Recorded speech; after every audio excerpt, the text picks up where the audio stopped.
All right, guys, what's up? This is the Iceman here on the Jeffrey Rose YouTube channel, and WWE's Battleground has come, and WWE's Battleground has gone. And we're going to start off with this review. Uh, the kickoff show had Dolph Ziggler going up against Damian Sandow, the Money in the Bank holder for the World Heavyweight Title Briefcase Championship. Um,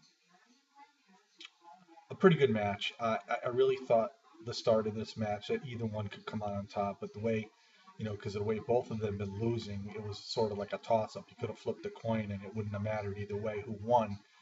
I did expect Sandow to lose more than I did Ziggler.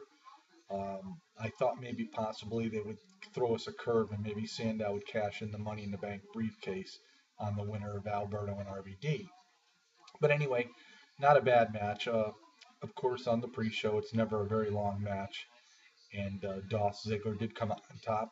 Apparently, Sandow hurt his knee during this match, so one would have to wonder if he would even attempt to come out to cash in the briefcase for the World Heavyweight title. Moving on, the opening match at the Battleground pay-per-view. I was very shocked to hear that it was the World Heavyweight Champion Alberto Del Rio with his match against the challenger RVD with Rodriguez in his corner um, for a major title. I didn't think this was appropriate to kick off the show. But anyway, it did. And I'd have to say this match pretty much delivered, although it wasn't a very long match. Uh, it was like a no holds barred, no disqualification match. It was a hardcore match. And, one would have thought that RVD did have a chance, but knowing the terms of his contract and knowing that he's going to be leaving um, pretty soon, I sort of knew that Alberto was going to retain the belt. He did get him in that cross armbar hold or whatever you want to call it, the cross arm breaker, and of course RVD had to tap out, and you know unfortunately, he did, and Alberto Del Rio retains the World Heavyweight belt. But not a bad match overall, but it was expected anyway. Then, of course, we had this little segment with Zeb Coulter. Um, I, I, I, I totally despise this guy. I wish he wasn't in the WWE. I think the Real Americans stable totally sucks in my eyes. I think Antonio Cesaro is much better uh, than that to be in a stable with Jack Swagger and Zeb Coulter. But anyway, they were going up against the Great Khali with Santino Marella, and Hornswoggle was in the corner. This should have been the pre-show match.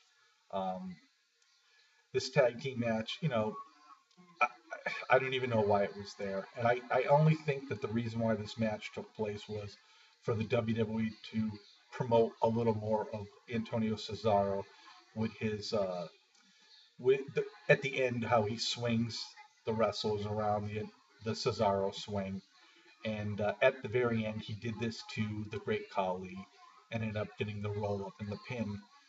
So that was a pretty easy matchup for the Real Americans. Again, a match that I didn't think should have been on the card, but anyway, I believe it was to promote Antonio Cesaro. Next up, we had the Intercontinental title match. Curtis Axel, the champion, going up a very formidable opponent in R-Truth. Um, this match was sort of short, but I'll tell you, you say what you want about Curtis Axel, say what you want about R-Truth. Both of these guys gel well together, and R-Truth is really not that bad of a wrestler. And he showed it tonight, but again, I didn't see Curtis Axel losing the belt on this given night, and of course he didn't, and he ended up getting the pin over R-Truth, so Axel still remains the Intercontinental title holder. Then next up we had the Divas Championship match. AJ Lee, the champion, going up against the challenger, Brie Bella. AJ came out with Tamina. Brie came out with her sister Nikki. Um, this was a match I loved. I mean, AJ and Brie sort of mix well together. And I'm going to tell you something.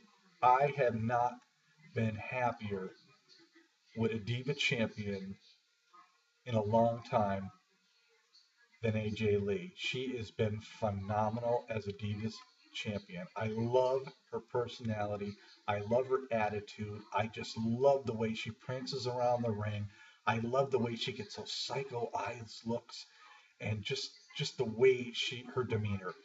And she was giving it back to Bree. Bree was giving it back to AJ, and outside the ring, Tamina got a hold of Nikki, which distracted Bree, and she went over to the ring ropes, and AJ got a quick roll up on Bree, ended up retaining the Divas title. But overall, if this match was a little longer, it would have been even better.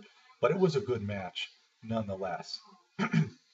Okay, excuse me. Up next, Cody Rhodes, Gold Dust, with Dusty Rhodes in the corner against the Shield with Dean Ambrose in their corner. This was a non-title match. The stake was if Cody and Gold Dust win, they would be reinstated into the WWE and Dusty would keep his job. And this match, I think, was a superb match. This match went on for quite some time, and there was a lot of action throughout it all. Dust delivered. Uh, Cody Rhodes delivered. It was just great. And it got to the point towards the end of this match where Ambrose went after Dusty. Dusty took off his belt, gave him the bionic elbow, and Goldust took care of Roman Reigns outside the ring. Cody gave a good kick to Seth Rollins. He went swinging off the ropes and he came back and he gave him the crossroads. Got the pin, got the victory. A great match for the Rhodes family. I mean, I thought this was a phenomenal match as well. I'm very, very pleased that this happened. Um, you know, I'm not surprised that it happened, but the match itself was very, very good. So, I mean, it was very, very entertaining. Okay, and then after that match, I'd have to say I liked it when I saw Arn Anderson, Tully Blanchard, Dean Malenko, Mike Rotundo, and a bunch of the other WWE superstars coming out and congratulating Cody and Goldust and Dusty Rhodes. I thought it was a great moment in the history of the WWE. Just to see Arn Anderson and Tully Blanchard and Malenko and those guys, I just thought it was great. So that was really nice to see. Next up, we saw Kofi Kingston going up against Bray Wyatt. And Bray had Rowan Harper, uh, uh, excuse me, he had Harper and Rowan in his corner, I should say. Excuse me. A match which wasn't too bad. I mean, really, Kofi Kingston can really put out a good match pretty much with anybody. And I thought that this matchup wasn't all that good. Uh, and then we saw Bray Wyatt at one point in the match, leaning over upside down, walking like a spider, and it really freaked Kofi Kingston out. There was times where you thought Kofi was going to end up getting the win over Bray Wyatt, but Bray Wyatt was just a little too tough for Kofi. And then at the end, Harper and Rowan came in and you know took care of business. But Bray Wyatt ended up coming in and defeating Kofi Kingston for this match. Not a bad match, and considering the fact that I don't like the Wyatt family, but it was a match that I did enjoy watching, so it wasn't so bad. Then next up, we had a match I was really looking forward to: CM Punk going up against Ryback with Paul Heyman in his corner. This is a match that really sort of surprised me. I really thought that Ryback was going to take it to CM Punk. I thought Ryback was going to really destroy CM Punk, actually, and lead us into Hell in a Cell. Um, but this match sort of like went the other direction. I mean, Ryback had his moments, um, and CM Punk had the edge throughout most of this match.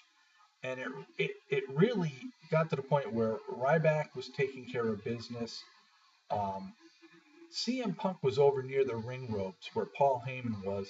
Paul Heyman reached under the ring, grabbed a kendo stick, and then that's when it all happened. I mean, CM Punk low blowed Ryback by kicking backwards between his legs, I should say, and Ryback went down, and Punk went over and rolled him up and got the pin. So it was an okay match. It was a match that I thought would have been a lot more destructive by both wrestlers, and I was really surprised that CM Punk got the win in this match. I was glad he got the win, but I was surprised because I thought this was going to be, to where Punk was going to face him again at Hell in a Cell, and that's where he was going to get the final beat down on Ryback. But it wasn't to be. CM Punk got the win, but again, it wasn't a bad match, which leads us to the main event, the vacant WWE title, Daniel Bryan, Randy Orton. Um, this match delivered all the way. I think by far this was the best match of the night. I mean, those two guys worked miracles in the ring. I give a lot of credit to Randy Orton in this match. I'm not the biggest Randy Orton fan, but he really gave it his all going up against Daniel Bryan. And that's one thing. Daniel Bryan does make everybody look good when he's involved in a match with them. And this match went back and forth on a number of occasions. Anybody could have won this match. And it got down to the point where it looked like Daniel Bryan was going to end up getting the win. And Big Show's music hit. He come down the ring, he pulled the ref out, flung him to the floor, went in, knocked out Daniel Bryan. And then I'm going, uh-oh, here we go again. And then all of a sudden you saw Brad Maddox. He's waving at a referee, and the referee was no other than Brad Armstrong, or Scott Armstrong, I should say. Um, Brad Armstrong. Yeah, what am I thinking? No, Scott Armstrong. And he was the one who was fired by Triple H a few weeks back on the fast count on Daniel Bryan. So I'm saying, oh God, here we go. And when Armstrong got into the ring, Big Show knocked him out. And if you could have seen the look on Brad Maddox's face, it's like, oh no, I'm screwed. What am I gonna do? What am I gonna do with Triple H and Stephanie? He goes, they're gonna kill me.